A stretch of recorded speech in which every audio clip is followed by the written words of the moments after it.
Yes, good morning to all. Our last topic of the chapter, that is embryogenesis.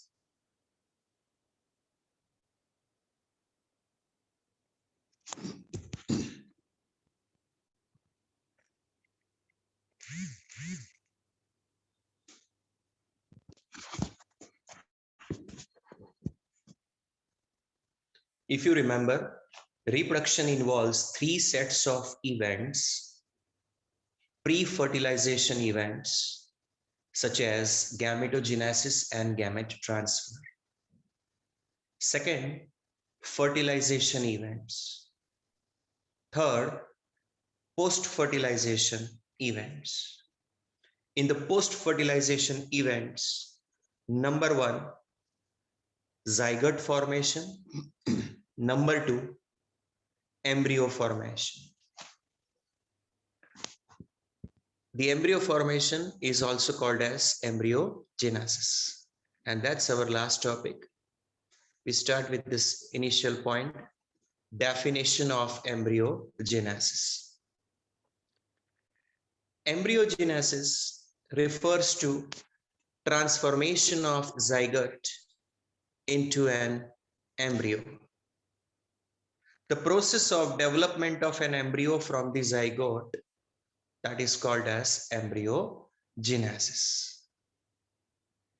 This transformation, the one in which a single cell diploid zygote, it becomes multicellular diploid embryo. This transformation requires two major activities. One of them is cell division. Another one is cell differentiation. Cell division here is a mitotic division which will increase the number of cells, converting the single cell zygote into multicellular embryo. Cell division, that's a process of modifying the cells. The newly formed cells are to be modified to form specialized tissues and organs. These tissues and organs will constitute the body of organism. So two activities: the cell division, cell differentiation, convert the single cell zygote into a multicellular embryo. We say this is the development of a zygote into an embryo. If we focus upon, first of all, plants, that what happens after the zygote formation? What happens after the fertilization? So we can make out the fact that in plants, the structures which are before fertilization, what they are transformed into after the fertilization, have a look at it. After this process, the zygote that is formed, it will be converted into an embryo. The ovule in which the zygote is formed is converted into a seed. It is transformed into a seed. The ovary is transformed into a fruit.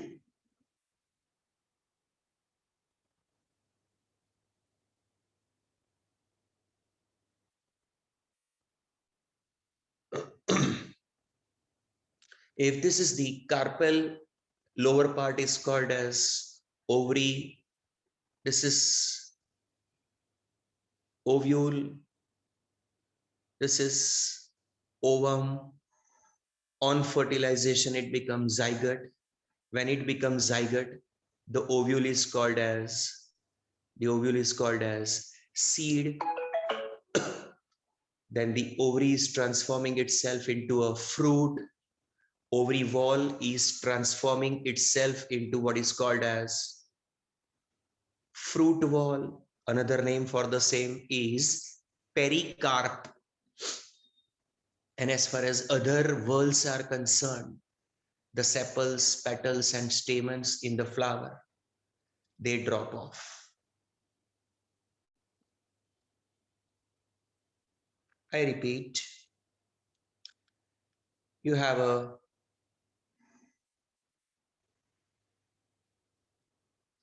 stamen, a carpel, then stamens,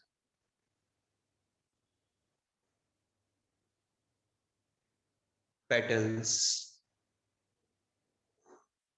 sepals. Here there are ovules.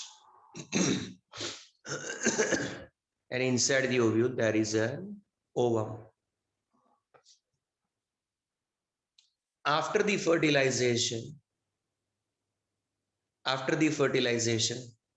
first of all, sepals in calyx, petals in corolla, and stamens in androecium, they drop off. Only thing that is been left behind on the thalamus is carpel. Even these things drop off.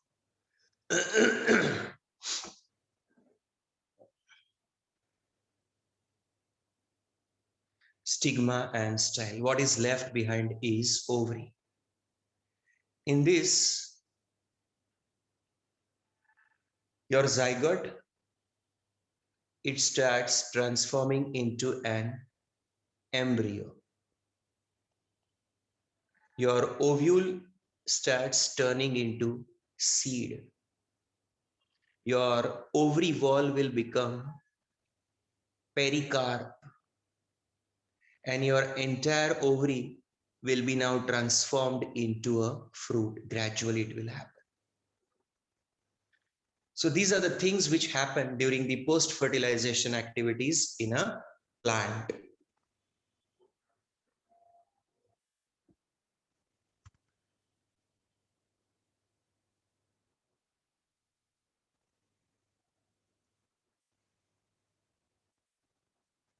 You can see this diagram, this pic, showing the few kinds of fruits. Particularly in each case, you can see the seeds and their pericarp. Wherever S is labeled, it is referring to seed. And wherever P is labeled, it refers to pericarp. So in each case, you can see these are the seeds and pericarp clearly indicated over there. Pericarp refers to fruit wall. These diagrams you have to remember for labeling maximum, otherwise nothing much is there in them. Drawing may not be asked. Well, one part of this embryogenesis is accomplished. I will go through it one more time. What is embryogenesis?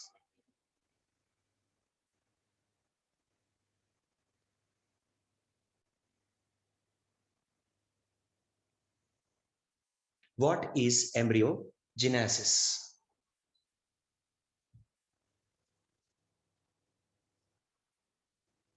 Trusty, correct. Development of an embryo from the zygote or a zygote. That is termed as embryogenesis. During the embryogenesis, which two major activities are involved? Yes, Ayushi. Cell division and cell differentiation. Cell division and cell differentiation. Which type of cell division is employed in this case? During embryogenesis? Harshil, correct. Mitotic division or mitosis. The mitotic division by which zygote is undergoing cell division and it increases the number of cells. Second one, what is the cell differentiation?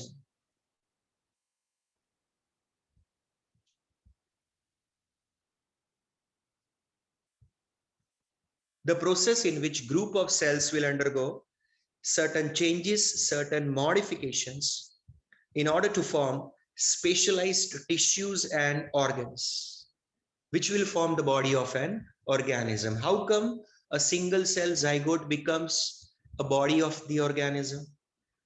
So cell division increases the number, and cell differentiation transform those cells into tissues. That's how the body is formed. As far as plants are concerned, what happens to the following structures after the fertilization? Post-fertilization status, what is that for the following structures? Number one, sepals, petals, and stamens. What happens to them? Drop off.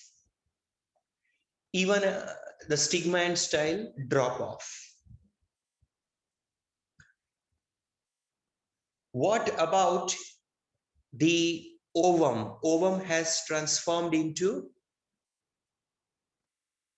ovum. The egg or ovum has transformed into what nonsense you guys are writing? Yes, to an extent correct, zygote, and zygote will turn into an embryo. Before fertilization, that was an ovum. After fertilization, it will become zygote, and from that, an embryo. After the fertilization, ovule will transform into what? Seed. I wish it correct. After the fertilization, the post-fertilization status, ovary wall will be known as what? Shruti wrong. Kushi correct. Pericarp. Another name. Another name. Yes, Tanvi. Fruit wall. And what happens to ovary? Ovary is to be transformed into what? Yes, Prachi and others. Fruit. It is transformed into a fruit.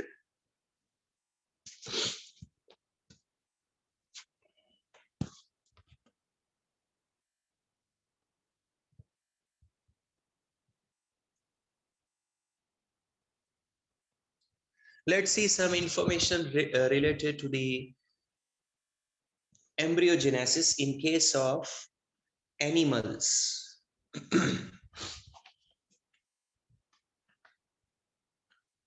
See, animals can be classified into two categories: oviparous category and viviparous category. Based on where the zygote develops into an embryo. Please understand this carefully, one line, otherwise you will have a confusion regarding the same. This classification of animals into two categories, oviparous category and viviparous category. This is based on the fact where the zygote transforms into an embryo. One word you can say, where embryogenesis takes place. A zygote may be formed anywhere, inside the body of an organism or outside the body of an organism. It is not taken into account. What is taken into account over here is that after being formed, the zygote will transform into an embryo either inside the body or outside the body. In viviparity, the embryogenesis takes place inside the body. In oviparity, the embryogenesis takes place outside the body. I am using the word embryogenesis taking place outside the body in oviparous and inside the body in viviparous cases. Please understand this. Achha, as far as oviparity is concerned, one line, embryogenesis oblique development of a zygote into an embryo, it takes place outside the body of organism. Here it may be possible that fertilization may be external or it may be internal. A zygote is formed outside the body, it may be formed inside the body. In case of a frog, male and female discharge their gametes in water and fertilization takes place in water. Zygote is formed in water outside the body. Still it is oviparous. Frogs are oviparous organisms. And in case of reptiles and birds, where copulation occurs, male will discharge the sperms into the female reproductive tract. Fertilization will take place inside the body of a female. But that fertilized zygote, surrounded by the yolk-laden egg, and that too covered with the calcareous shell, एक calcium carbonate rich material की shell बनती है और उसमें egg, fertilised egg होता है. That is been released, that is been laid by a female. In both these cases, zygote will develop into an embryo outside the body of mother. In the first case, where fertilization was outside, zygote was formed outside the body in case of frog. In second case, where reptiles and birds, where fertilization was inside the body of a female, zygote was formed inside the body of a female. And that zygote was converted into a fertilized egg surrounded by the calcareous shell, and it was laid outside the body. So in both these cases, ultimately, further development from zygote to embryo is going to take place outside the cell. That makes it oviparous kind of organism. In case of viviparous organisms, fertilization is also internal. That's a zygote is formed inside the body of a female. And further entire development of a zygote to embryo is also internal. From the zygote to embryo, the entire development until the young one is developed and it is ready to be given birth, the whole development will take place inside the body of mother. And throughout this, baby will be nourished by the mother through placenta. This is called as viviparity. The organisms are called as viviparous. Examples. Most mammals come under this category of viviparous. So when I say most mammals, what are the exceptions which I am not including them? The exception is duck-bill platypus. Astha Gokhale, correct answer. They are egg layers, so they are again oviparous. So viviparity is something which is seen in most mammals, but there is an exception to this, and that exception is called as duck-bill platypus. When you have a vivipary, internal fertilization, internal development, internal embryogenesis, the developing baby, it is very well protected against the environmental calamities, against the predators and other threats. This gives an opportunity for a higher chances of survival. So chances of survival are very high for the young ones in case of viviparous organisms. Whereas in oviparous organisms, these chances are very less, because they are vulnerable to the environmental threats, predation and environmental hard calamitic or tough environmental conditions. So that is the difference between oviparity and viviparity. I'm just revising, and then I will ask. We studied about embryogenesis. the process in which the zygote has to develop into an embryo, mainly involving the cell division and cell differentiation. A mitotic type of cell division will convert the zygote into an embryo, the multicellular structure, and then cell differentiation will transform these cells into tissues by modifying them, by specializing them. And tissues, you know, can make organs, and organs can make body of the organism.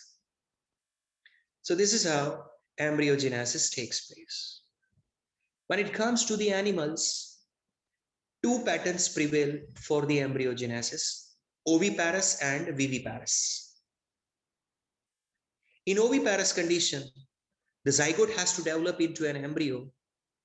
That development, one word called embryogenesis, takes place outside the body of the organism. Two possibilities. In some cases, zygote is itself formed outside the body, and further development also takes place outside the body. Example, amphibia, fishes, etc. Second possibility, that zygote is formed inside the body, but remaining embryogenesis outside the body, like in birds and reptiles. Their zygote is formed inside the body, but then they lay the fertilized eggs covered with the hard calcareous shell, and these eggs are laid in a safe environment. They are incubated, and then the young ones will come out of it. So embryogenesis is entirely outside the body of the organism. This is supposed to be coming under oviparity. Oviparity में दो चीजें आपको observe करना है: fertilization outside and embryogenesis also outside. Example, frogs. Fertilization inside but embryogenesis outside. Example, reptiles and birds. Next, viviparity is the one in which fertilization is also internal, zygote is also formed inside the body, embryogenesis is also internal, zygote to embryo development is also inside the body. Not only that, entire development up to the young one formation, till the young one is given birth, entire development is accomplished inside the body of mother. This gives, you know, an opportunity for a great, it gives a greater chances of survival to the developing body or developing baby, you know, protected against the environmental conditions as well as predation. So safety is greater in case of viviparity. Viviparity is typically seen in mammals with some exception. One of them is duckbill platypus. Well, here I conclude the chapter. I conclude the chapter with this point. Give you some time to ask me questions or clarify your doubts related to this particular topic which I have taught, and in general for entire chapter.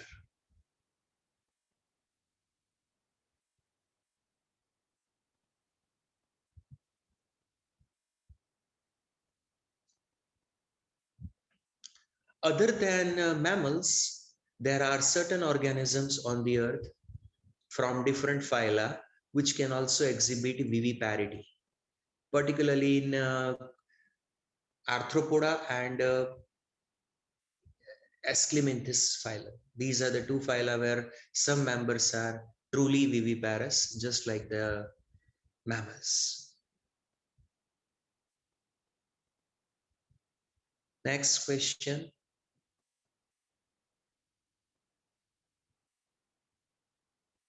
Asta, unmute yourself.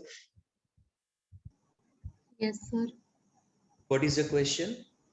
Sir, I had queries that frogs have fertilization inside the body or outside.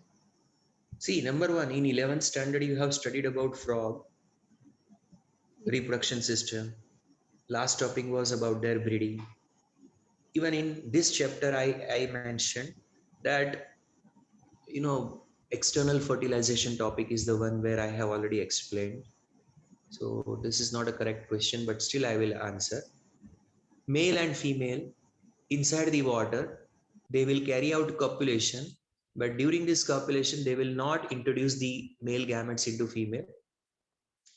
After hours of this copulatory posture on sexual excitation, female will discharge the egg in the water, and over those eggs, male will discharge the sperms in a synchronization, means timing parallelity. And there the zygotes are formed inside the water. So fertilization is external. Same zygotes will further develop into tadpoles or larvae. So embryogenesis and further development is also inside the water, which means from body of the organism, the things are taking place outside. So it is called external fertilization and external development. Clear? Yes, sir. Thank you. Next question. देखिए, अगर किसी को समझ में नहीं आया ओवी parity वीवी parity, सिर्फ इतना याद रखना, डेवलपमेंट अगर एक्सटर्नल हो तो ओवी पैरिटी, डेवलपमेंट अगर इंटरनल हो तो वीवी parity. Embryogenesis and development agar outside the body of the organism, then it is oviparity. Development and embryogenesis are inside the body of the mother, it is viviparity. फिर ओविपैरिटी में दो option आ जाएंगे आपके पास, external fertilization and external development, और दूसरा that is example frog, और दूसरा आएगा internal fertilization but external development in case of reptiles and birds. How many could understand these two lines of mine?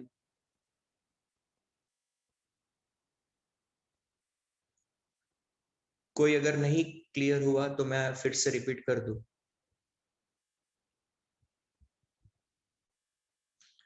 Viviparous में लिखना है हमें internal fertilization internal development, that's viviparity. Oviparity में दो option, external fertilization external development, example frog. External fertilization and internal development, example reptiles and eels. By this time I think it should be clear now. How many are clear with this stuff?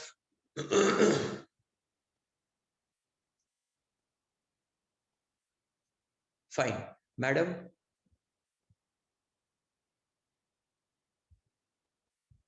Teachers, Yes, sir. make them to come to the screen, cross check. Okay. All are present. Okay.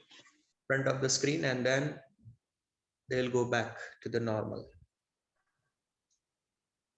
Students, switch on your video. Madam, recording off kar do 1 minute. Madam, recording off kar do. हाँ.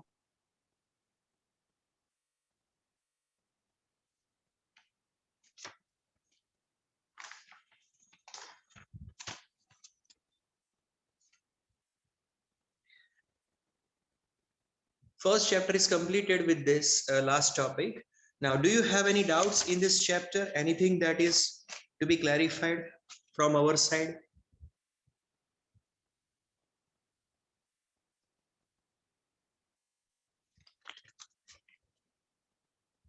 Fine. Take out your textbook, page number 18. One small question exercise is there. Page number 18.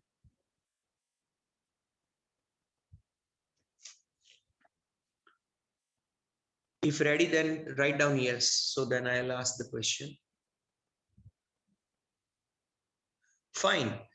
Go through the question number 11. Identify each part of the flowering plant and write down whether it is haploid or diploid. We have to write down the ploidy of these parts.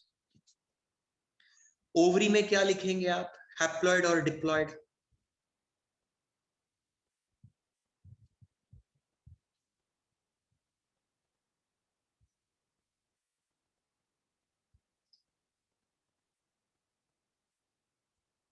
Astha, Heli, Khushi, or they all are wrong. Diploid is the correct answer. एक line explain किया था, only gametes are haploid, rest all cells of the body are diploid. अब एक line अगर याद रहती है तो फिर बहुत सारे आंसर्स का करेक्ट आंसर, क्वेश्चंस का करेक्ट आंसर दे सकते हो. Anther haploid or diploid? Diksha, it's diploid one. Anther itself is not a gamete. Egg,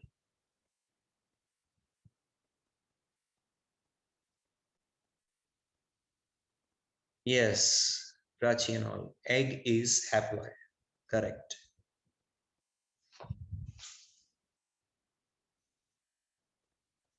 Pollen,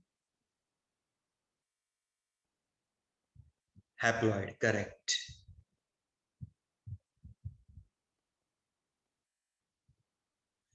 Actually, what happens is that pollen itself is diploid. Pollen itself is diploid when it's two cells inside itself, the pollen. You will learn it in the next chapter. Vegetative cell and generative cell. They themselves are haploid.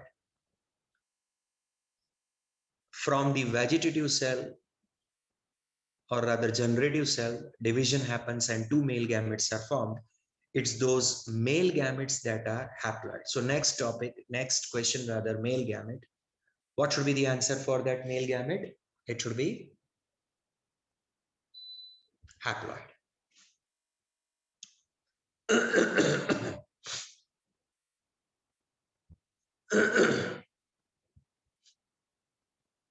Zygote is diploid.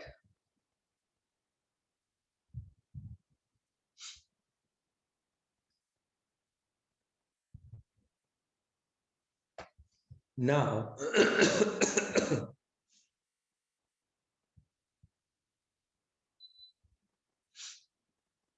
now you see,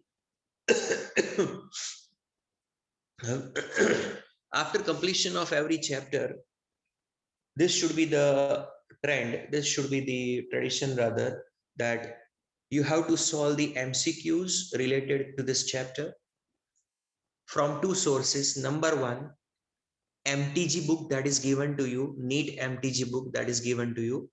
You remember you have been given NEET 32 MTG book.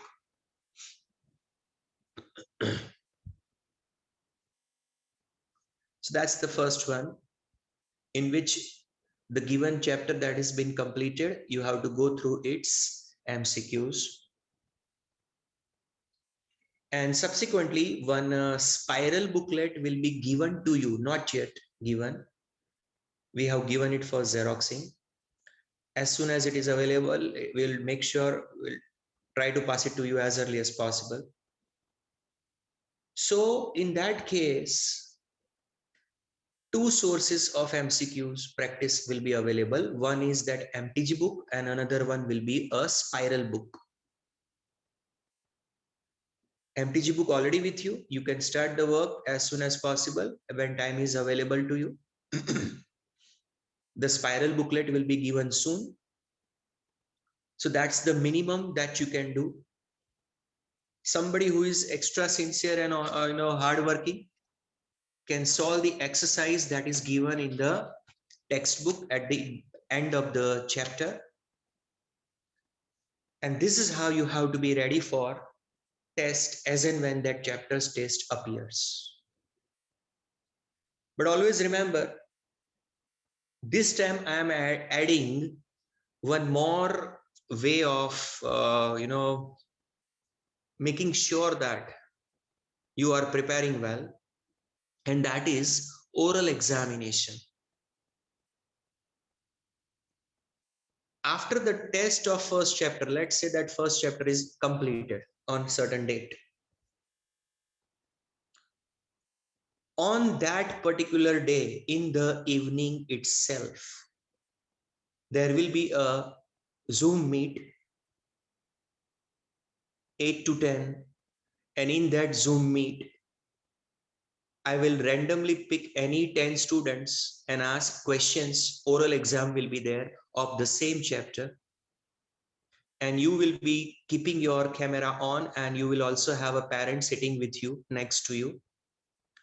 So myself and two of you, you and your parent, will be facing each other, and I will ask some questions. I will ask some questions to you to make sure that what you have prepared is actually prepared, or you may have copied while theory exam was there. Because in online, we are not able to judge whether you are giving answers honestly or not. So in theory, you may have done any copy, but in oral exam, so you can't copy.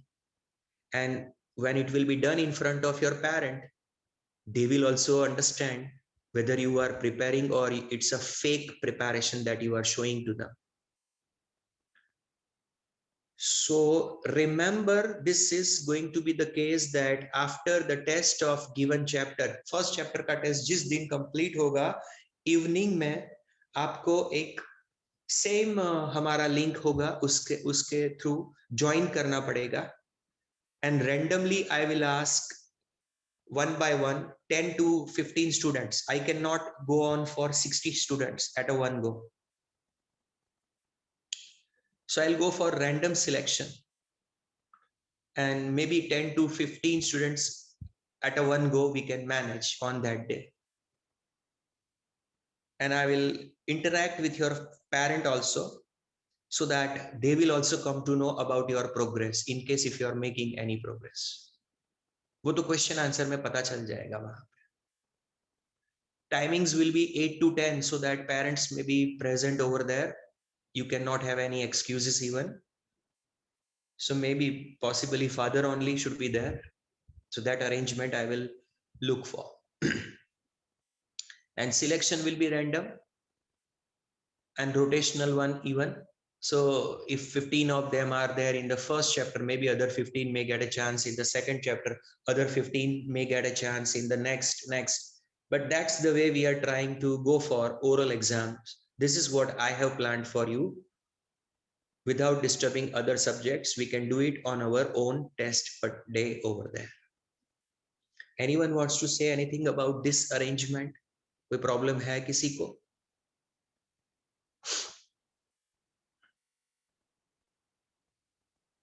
You have any problem regarding this arrangement which I have worked out for you?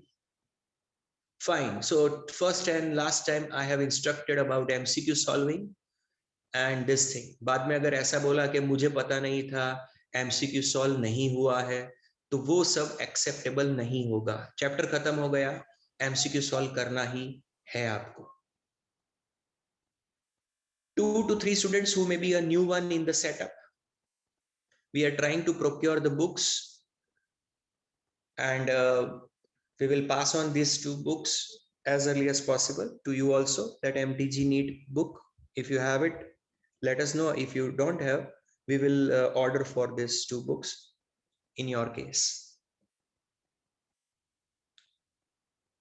Now going to the next, that is chapter number 2, sexual reproduction in flowering plants.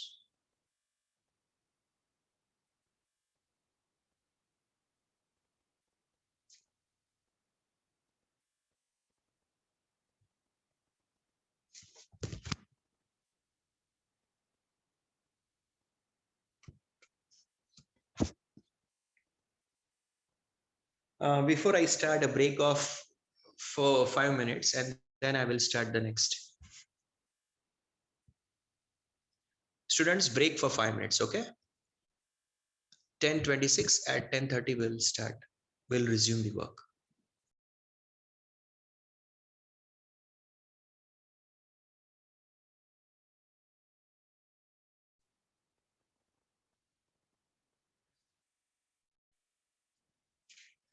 Chapter number 1, sexual reproduction in flowering plants. In this chapter, we are going to talk about details of sexual reproduction in flowering plants. Flower is the modified shoot for sexual reproduction. in a angiospermic plants, the shoot gets modified. Part of a shoot gets modified to develop into a flower. And through this flower, the sexual reproduction is carried out. So we say it's a modified shoot for the purpose of sexual reproduction. If you remember, rachis is the branch on which the flowers are born. If you recall,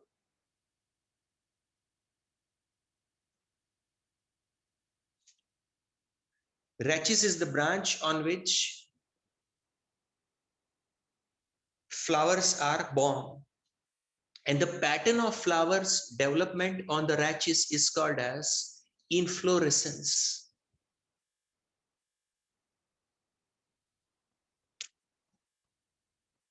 On the rachis itself,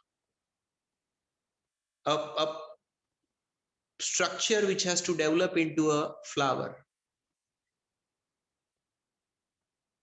a small outgrowth, a bird, a floral bird that will develop into a flower later on.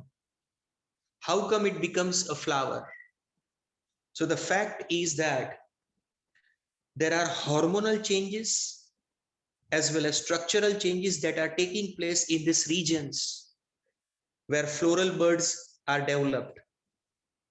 And these floral birds transform themselves into a flower. A specific mass of tissue which has to develop into a floral bud is known as floral primordium. That develops into a floral bud, and later that develops into a flower. So initially on a rachis, a certain mass of cells or tissue undergoing hormonal and structural changes, it will transform into what is called as floral primordium. And that floral primordium will develop into an extended structure called as floral bud. And gradually that floral bud will transform itself into a flower. That's how the flower develops on the rachis. A typical bisexual flower will have 4 whorls. Accessory whorls, that is calyx and corolla, respectively having sepals and petals. Calyx units are called sepals. Corolla units are called petals. Calyx and corolla are accessory whorls. They are mainly meant for protection of the inner whorls. Particularly the corolla is to attract the pollinators also. As far as essential whorls are concerned, this includes androecium and gynoecium. The male reproductive whorl androecium with its units called as stamen. The female reproductive whorl called gynoecium with the units called carpels, or even you may call them pistil. So androecium, the whorl of stamens, gynoecium, the whorl of carpels. These are essential whorls, these are reproductive whorls. They are supposed to carry out sexual reproduction. Our focus shall remain on these two mainly, the essential whorls, androecium and gynoecium in flower. The study of flowers is called as anthology. Anthology refers to the study of flowers. So let's talk about the details of androecium and gynoecium. Let's start with the first male reproductive whorl, that is androecium.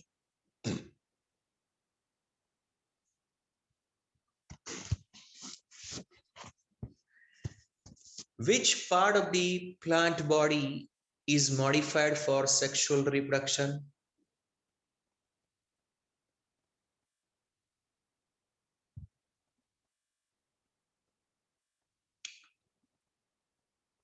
Flower is a which part of the plant body that is transformed for, yes, it's a shoot, Kashish and even others. It's a shoot which has been modified for the purpose of sexual reproduction. We call that modified part as a flower.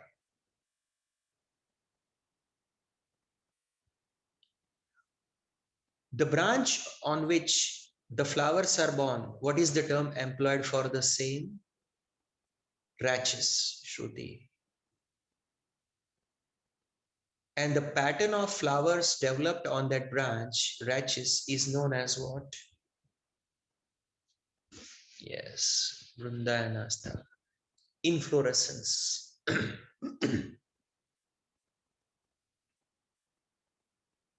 On the rachis, which kind of changes will lead to formation of floral primordium? Some hormonal and structural changes, isn't it? Dhruvi and Tanvi. Correct answer. The floral primordium is that initial tissue mass which finally ends up with turning into a flower. This initial tissue mass, floral primordium, transforms into which developed structure? First, floral bud, Diksha, correct. And gradually the floral bud will transform into a mature flower. A typical flower in angiosperms, it should have 4 whorls from outside to inside. Which is the first one? Outer one, and its units. Together, please write down.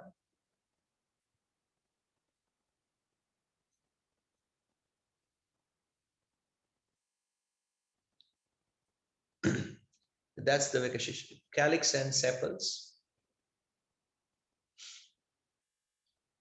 What about the second whorl?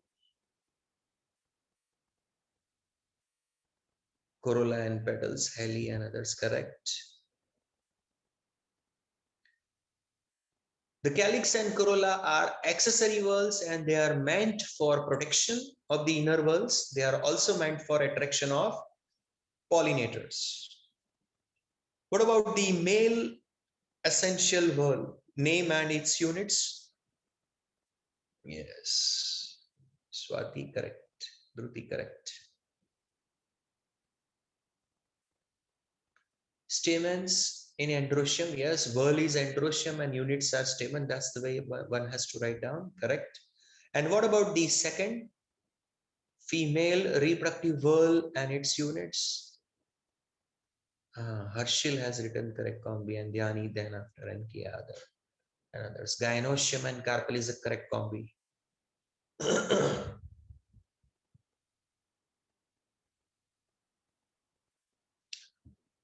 What about the flower study, the science that deals with the study of flowers? What word we use for that?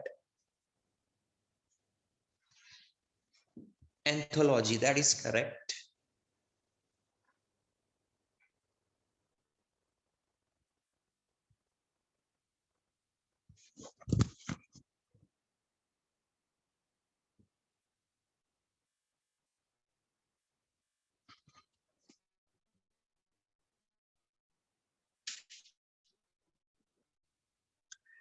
As I mentioned that now we will focus upon the male reproductive whorl, that is androecium, and its units are called as stamens. Typically, stamen possesses 2 parts. One is filament. One is filament and another one is anther. Some also consider that there is a third part, that is a very small fibrous tissue at the juncture of filament and anther, known as connective.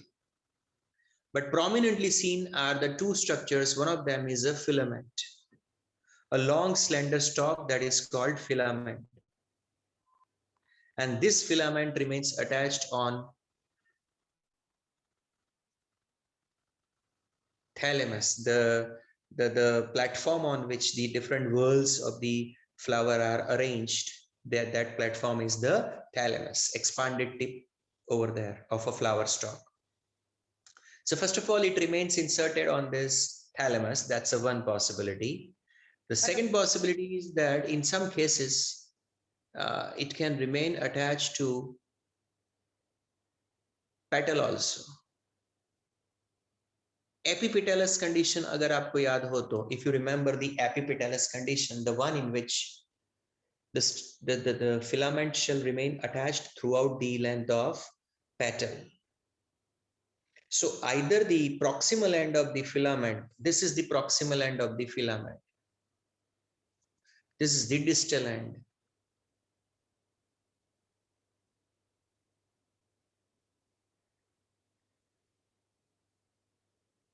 So at the proximal end, the filament is inserted on the thalamus. That is one possibility. The second possibility, it can remain attached to the petal of the flower all along its length.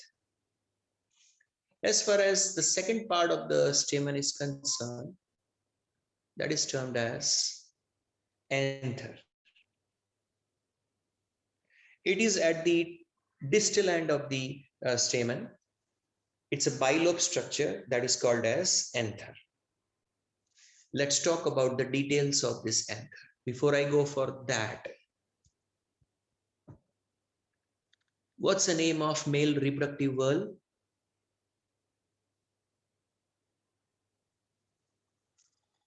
Androecium. Ellie wrong. Devanshi correct. Androecium. Shruti wrong. The whorl is identified as androecium. What about the units of this androecium whorl? They are known as what? Yes, stamen. Priya correct. Brunali correct. A typical stamen has two parts. Which are the two parts of a typical stamen? Filament and anther. Filament is a long slender stalk. What about the two possibilities regarding the filament at its proximal end? Number one, at the proximal end, it is attached to either thallus or it remains attached to petal as the epipetalous condition shows over there. At the distal end, the filament ends up with which structure? Anther. Let's go in detail of anther.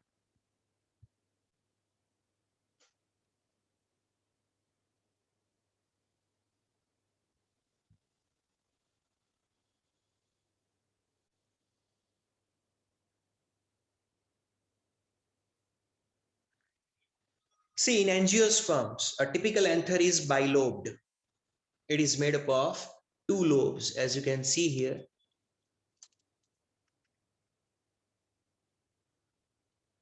So it tends to show bilobed nature, the typical anther in the angiospermic group. Each lobe itself has two theca. If you imagine that this is one lobe and this is another lobe, if these are the two lobes of the anther, and here they are in a sectional view. Each lobe has two sac-like structures inside it, which are called theca. So a lobe itself, it is dithecous. Naturally, when there are two lobes and each one is dithecous, the whole anther is becoming tetrathecous. How many of you are not clear with this concept?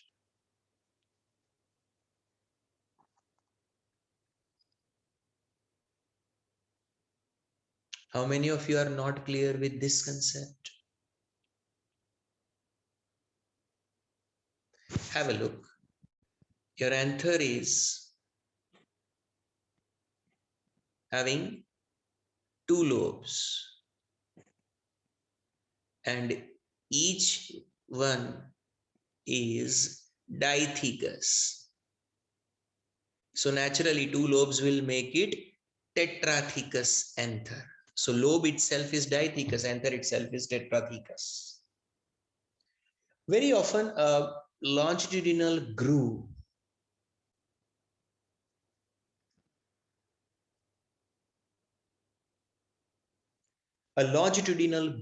which is running lengthwise and separating the two theca lobe में भी अगर आप देखो, between the tica there is a longitudinal groove over there.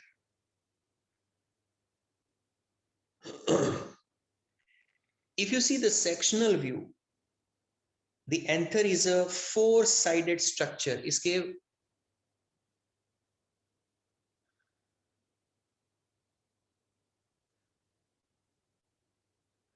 it's a four-sided structure. It's a tetragonal structure. In appearance, it is a tetragonal structure. And in each corner, it has a microsporangium.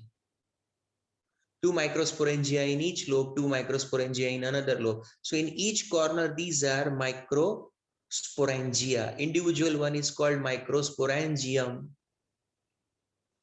Plural is called microsporangia. So a typical anther is having four microsporangia.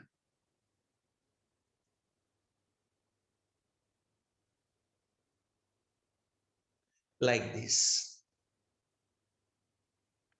Of course, in an immature stage, these are called as microsporangia. When there is a maturity of the anther and pollen grains are formed inside them, they are rather known as pollen sac. Each one is called pollen sac. Please understand, when the anther is immature, if pollen grains are not yet formed, up to those stages, we use the word for them, microsporangium, each one. And when the anther is maturing, each one produces pollen grains in itself. Since then, they are known as pollen sac. So it's a single structure. At different stages, it is given the different name. In immature anther, it is called microsporangium. In a mature anther, it is called as pollen sac. The detailed structure of microsporangium, that's our next topic. Tell me, the typical angiospermic anther has how many lobes?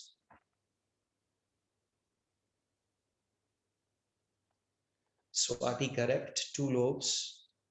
So it's called bilobed structure. And tell me, each lobe has how many theca? Or it is which one? 2. Isn't it dithecous? Yes, Hallie, correct. It's dithecous.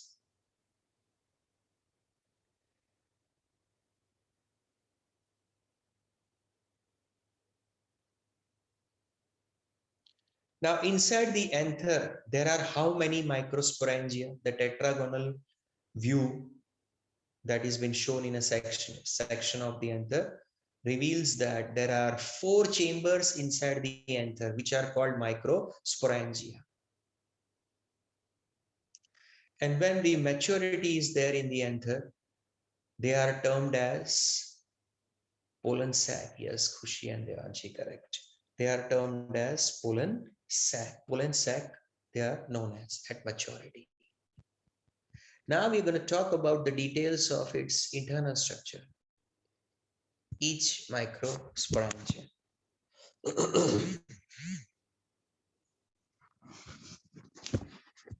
It's going to look like this in a sectional view. In a transverse section, a typical microsporangium appears nearly circular in outline. If you see the microsporangium within this transverse section of the anther, you can see that almost it is circular in shape. It has a circular outline. Generally, there are 4 layers in the wall which is surrounding the microsporangium. This microsporangium is surrounded by 4-layered wall. Epidermis, this green one that you can see. Endothecium, the black one that you can see. Middle layers, after the black and before the blue, the one which you can see then. And tapetum, this blue color lining. So these are the four. You have to remember the sequence, by the way, from outside to inside. What is the correct sequence of the different layers in the wall of anther? Outermost being epidermis, next to that being endothelium, next to that are middle layers, and innermost being the tapetum. If you see the outer three layers, that means epidermis, endothelium, and middle layers. They are mainly meant for protection of the microsporangium. They are meant for protection of microsporangium. Not only that, but they are also helpful in dehiscence of anther. Dehiscence of anther is the process in which anther wall ruptures and releases the mature pollen.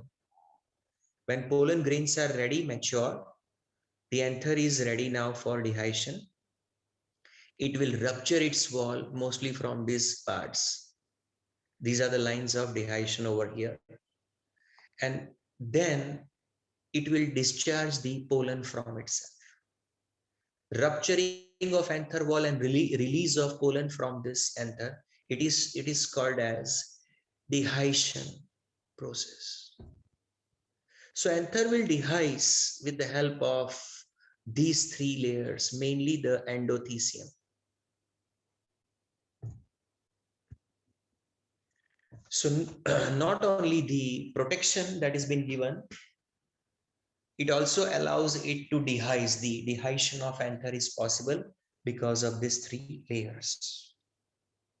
But the most important layer is the innermost layer, which is called as tapetum. Innermost layer, that is called as tapetum. It is the one which is immediate to the sporogenous tissue. The main content of the microsporangium is the sporogenous tissue. So it is directly in contact with that sporogenous tissue. So immediately around the sporogenous tissue, the innermost layer called tapetum. It nourishes the developing pollen grains. Here the pollen grains are to be developed. It's this sporogenous tissue which will give rise to pollen grains. So we can say that when pollen grains are to be developed in these chambers, it's the tapetum which will help them to develop. It will provide them nourishment. Further, if you see, its cells are having dense cytoplasm, also having binucleate condition. They have a more than one nuclei. So it's a binucleate condition that they are having. And then comes the inner tissue, inner stuff. This is the one I'm talking about. The cell mass which is surrounded by tapetum, called as sporogenous tissue. This tissue will give rise to microspores. As it is going to produce these spores, it is called as sporogenous tissue.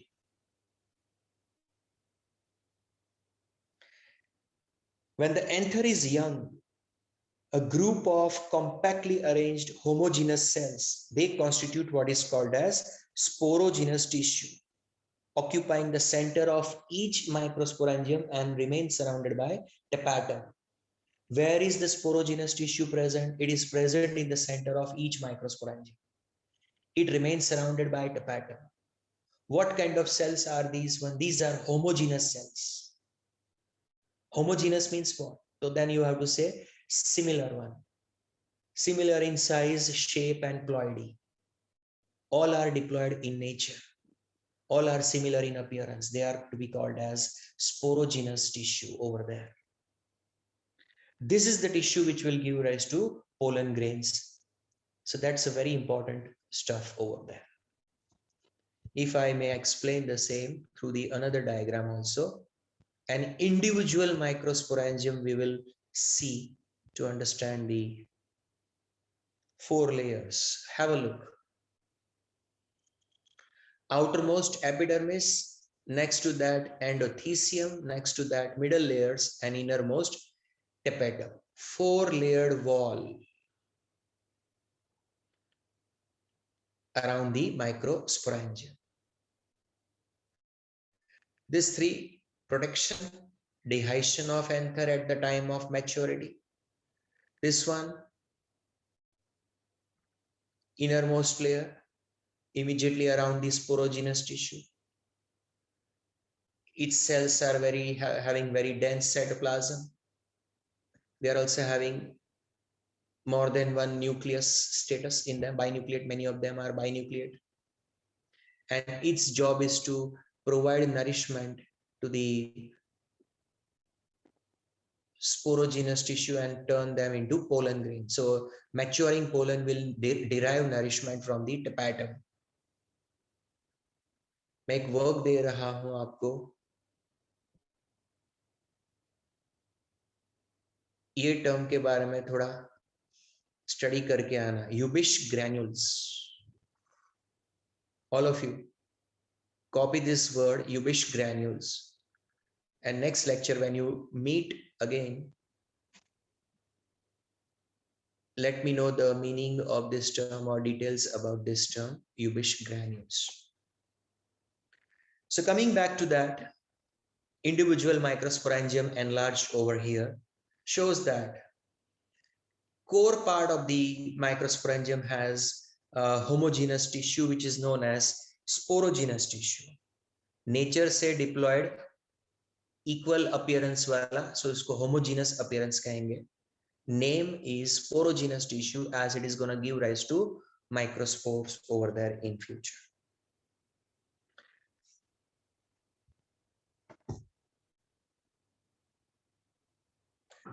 In a transverse section, a typical microsporangium appears, showing which kind of outline?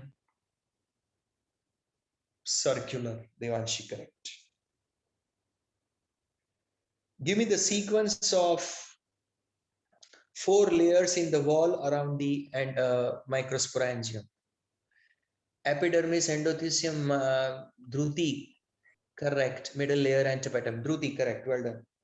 Epidermis, endothelium, middle layer and tapetum is a correct. Trusty and others are there. What is the first function allotted to the outer 3 layers?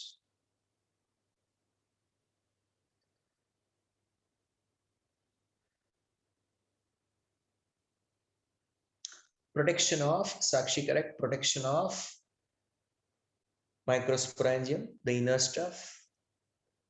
And second is to help in dehiscence. Dehiscence का meaning क्या होता है? DEHISCION, dehiscence. और dehiscence का meaning क्या होता है?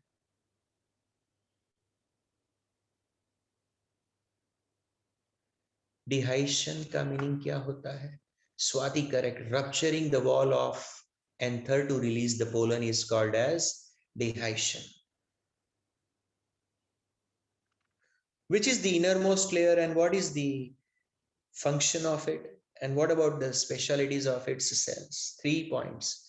Tapetum is the innermost layer. Brunali, correct. What about its function? It's meant for what? Nutrition of which cells? It gives nutrition to which cells? Provides nutrition to which cells? Yes, Kea, correct. Nourishing the developing pollen.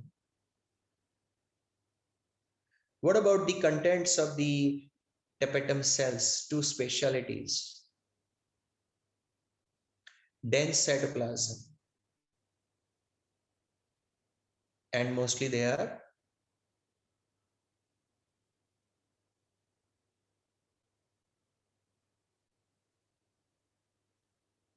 having more than 1 nucleus. Khushi, correct.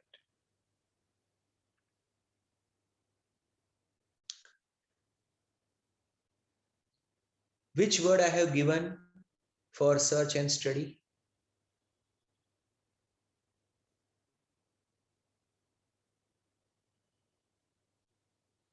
Yes, Dhruvi, correct. Yubish granules.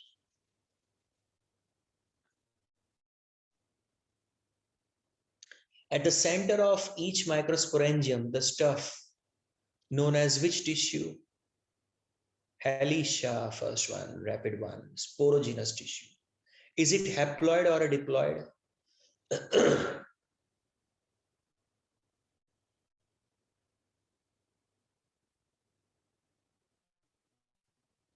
Yes, Krisha, correct. Diploid. All cells are appearing similar, so it is homogeneous tissue or heterogeneous tissue. Yes, it's a homogeneous tissue, isn't it?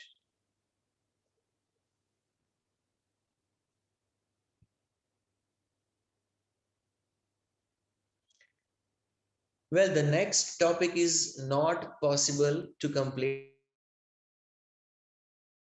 To draw these two diagrams.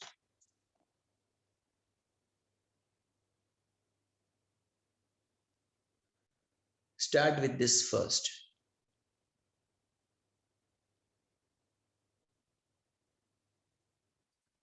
Kushali ma'am, Bindia ma'am. Yes, sir.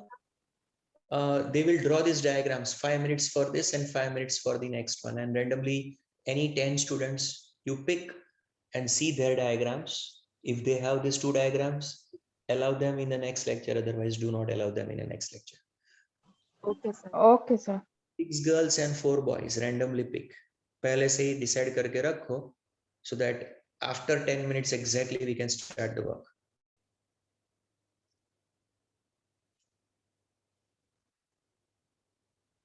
Each diagram will stay for 5 minutes, so all of you